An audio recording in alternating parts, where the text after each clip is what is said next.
आज फिर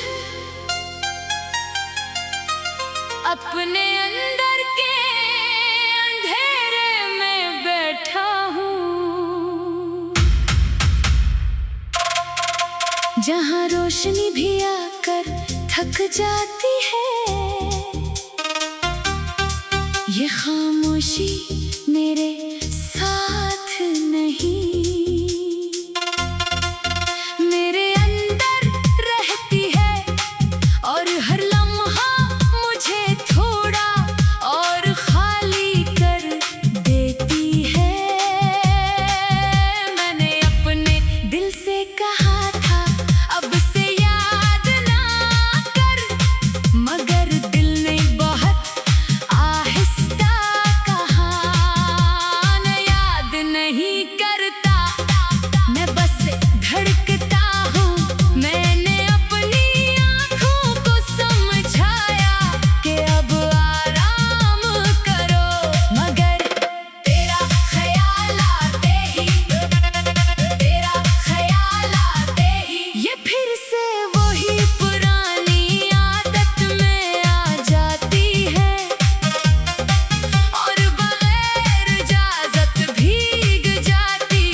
नाम था।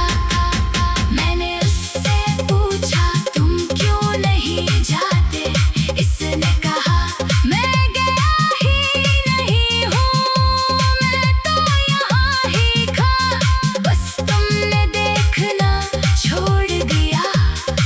मैंने चांद को देखा, वो आज भी वैसा ही था।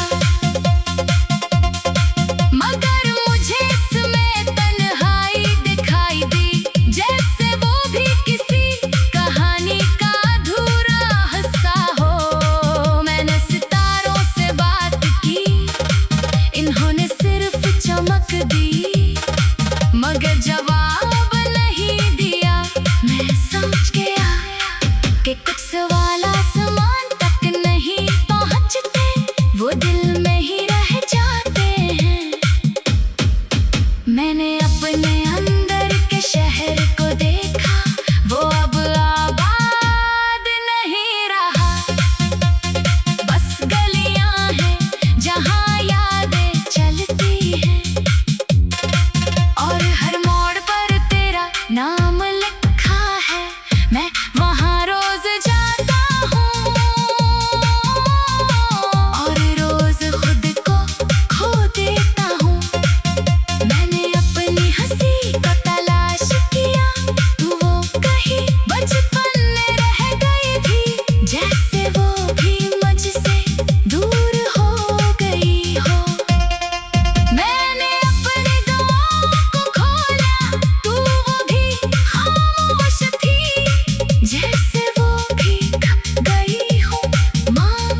खामोशी ने भी